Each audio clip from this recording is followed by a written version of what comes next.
Now that we have built our first model with the weight field, we would now like to look at how good is this model? How do we evaluate it? What can we do to improve this? So the equation that currently stands is miles per gallon is equal to 37.285 minus 5.344 into weight of the car. Now, what I'm going to do now, introduce this below. I'm going to use the weight field from my original input data, what you see here, and run it through the equation. So when you run it through the equation, you will get miles per gallon for each of the car. In an ideal world, that value should match the original miles per gallon. We don't live in an ideal world, and any analytical model is an approximation logic. It's trying to approximate it. So it gets closer to these values, but not necessarily. So what we have to do is we have to generate a predicted miles per gallon using the equation and then compare it with the original miles per gallon field. In order to predict it, all I have to do is create a variable predicted miles per gallon equal to my model name dot predict, and I give my x. So x is the variable with which I built the model in the first place. I built it. It has given me an equation. Now I am reusing the same x to see how good is this equation. I run that. Now for each of my 32 cars, I have predicted miles per gallon. I already have my original miles per gallon sitting in the y field. So what do I make sense of? What do I do with this?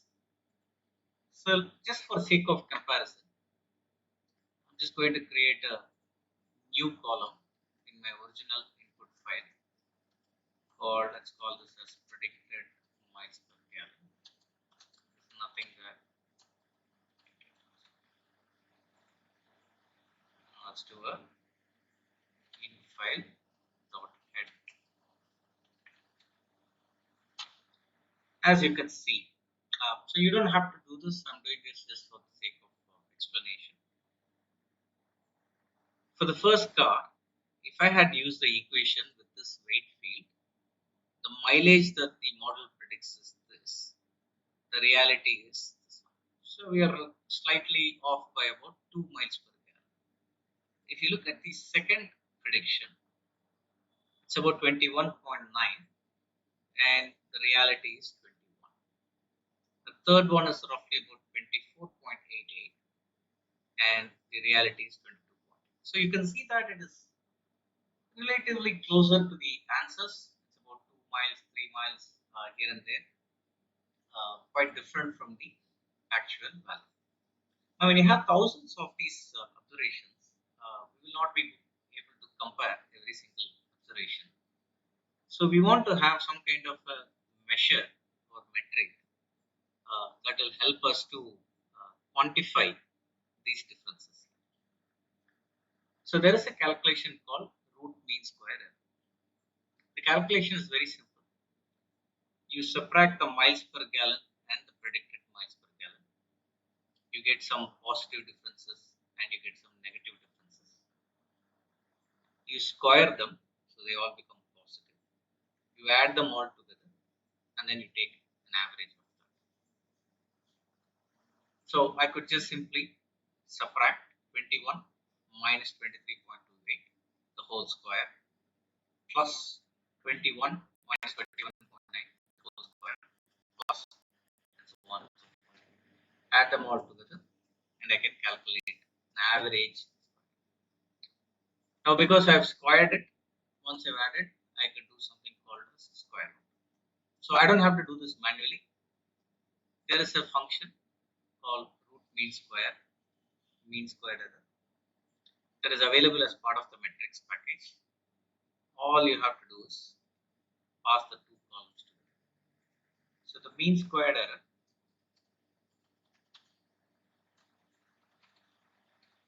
requires the original target variable, which is your original miles per gallon, which is currently sitting in your y variable, and your predicted miles per. So when you run this, you get a value. Now this is a value that can be 8, can be 20, it can be 400, it could be 50,983 for all you care. It is the square of the differences added and then averaged out for all your observations. Now when you look at 8.69, you will not be in a position to interpret it as a good number or a bad number. It's pretty similar to a variance calculation. In fact, we compare this to the real variance calculation. Now, instead of mean squared error, there is an alternate way of looking at this metric called as the R squared. The invocation is very simple. It's R2 score, and then you pass on the two values.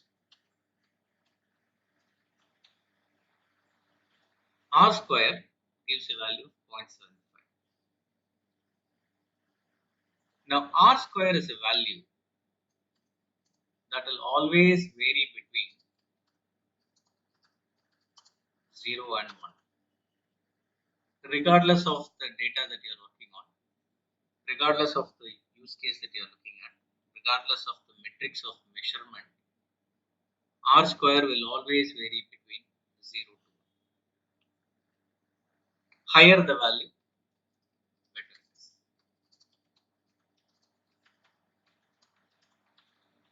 So if you see an R square of greater than 0.5, it means that you have a very decent model.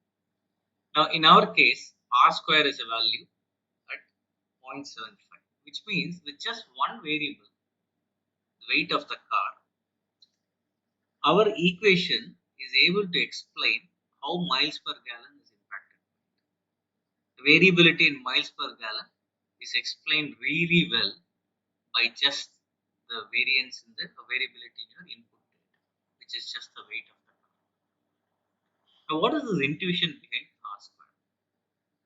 In order to understand this, you need to understand something called as a baseline model. That's the other terminology we are introducing. What is a baseline model? A baseline model is also called as the worst case model. Now, what is it? Now, if you really look at it, the simplest way of coming out with a prediction for a regression kind of a problem is simply use the mean field. For instance, if I were to ask you, how long does it take from your office to your house? Within a second, you are going to give me an answer. Maybe it is 1 hour, maybe it is 45 minutes. How did you come out with that? Essentially, you would have gone to the same office from your same house for the past couple of years. So even if you did 230 trips, one-way trips per year, so 460 trips per year overall, mentally you have taken an arithmetic mean to come out with that. So if I ask you, if I tell you this, tomorrow there is a meeting at 8:30 in the morning, you will make up your mind to leave at maybe 7 or 6:30 in the morning, because you are using your past experience of 1 hour or 1 hour and 45 minutes, whatever it is taken, and then you are using that to predict what is going to happen tomorrow, and accordingly you are going to use it. So using an arithmetic mean is a very simple approach of applying predictive analytics. Now mean, using the mean to predict miles per gallon of a car. So regardless of what car I place in front of you, if you just use mean to predict the miles per gallon, it is an approach. So you may be right, you may be wrong. Why are you going to be right? Because of the law of central tendency. It says most of the observations tends to be around the mean. So if I give you 100 new cars, most of the cars tends to be around the average miles per gallon. So if you use miles per gallon as a predictive approach, you're not going to be way off. But we also call that as the baseline model or the worst case model. Can I improvise over the baseline model? Absolutely yes. Now R square is an indication of how good is the improvement over the baseline.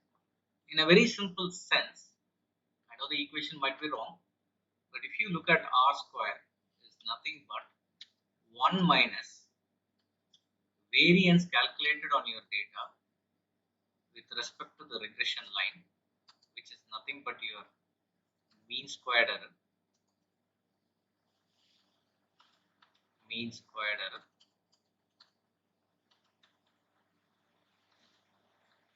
divided by the variance with respect to the mean line. So if I were to do a quick calculation, the mean of the car or the miles per gallon is around 20.02. So if I subtract y minus 20.02,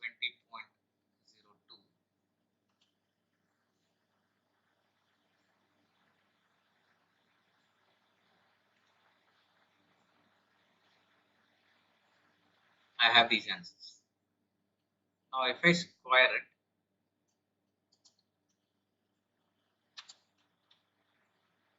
I get these answers. If I do a mean of that, oops, if I sum it, and if I divide it by number of observations, I get something like this. So this is the variance calculation with respect to the mean line. So what I can do, if I subtract the root mean square error or mean square error divided by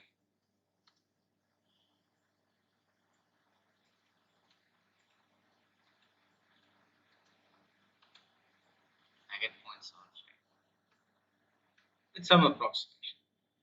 So as you can see, the R square that I obtained here is pretty close to it. I did a little bit of approximation on the mean value, hence it's slightly off, but you can see this is how R square is calculated. So what you can see from the equation is that if I had just used the mean, my variability or my variance is 35, but if I use the regression line using weight as an input parameter, then I am getting only 1.867. So R square is an indication of what is an improvement over the baseline. And that makes this fantastic because R square is always ends up as a ratio. And you know that if this value with your regression line is, if it is a significant improvement over this, then essentially R square will go towards 1. At the worst case scenario, your regression line is not way off from just taking an average, then R square will tend towards 0. Now some data sets are pretty complicated. Now sometimes very difficult to get excellent input parameters. So your R square may not improve. You may get maybe 0.4 or 0.5. It doesn't mean that you have a very bad model. It's still an improvement over just guessing with the average score. So this is how you can interpret the output of your model and check if you can improve this any further. Now with just one variable, I have an R square of 0.75, which means that if I add more variables, I may be able to improve this further. Let's do that.